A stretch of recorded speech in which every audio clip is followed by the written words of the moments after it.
My baby daddy and I got back together after 10 years and a divorce.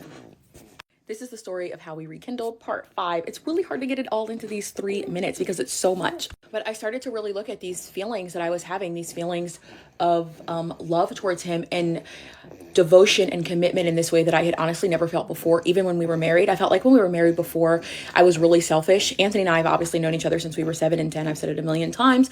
We had a lot of stuff go on throughout our relationship in that time period, even before we got married, of just like, we were kids. So he hurt me a lot when we were kids.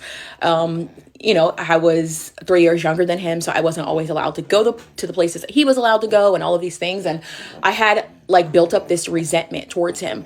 And people ask me all the time, why did I cheat? I cheated because I was selfish.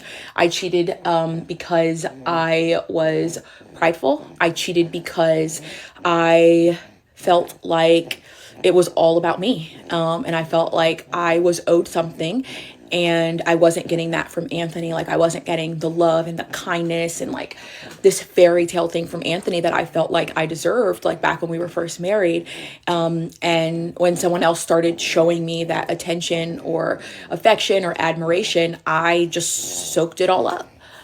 But through my consistent therapy, that started the year that Anthony and I reconnected, months before that, I learned a lot about myself and a lot about those tendencies. And they're not odd. I think we all have them. Women are looking for that emotional connection and men are usually looking for that physical connection. And when either of those needs are not met, they become open and kind of available for someone else to come in and meet those needs. And I feel like through therapy, I learned that it was not Anthony's responsibility to meet every single need that I had. There was certain things that I needed that only God was going to be able to meet. And then my husband was supposed to come along and complement those things, but not me solely relying on him for my self-confidence and my self-worth. So I feel like that's a lot of the change that is in me now that I did not have before. And just Anthony and I were able to have so many honest conversations about what was going on. And we've always just had so much fun together.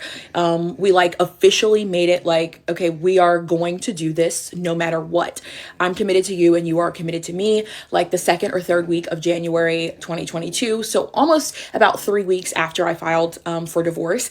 And we obviously made the choice not to tell everyone yet. It was my first time keeping a secret on the internet. We were oh no, we're just co-parenting. We're best friends.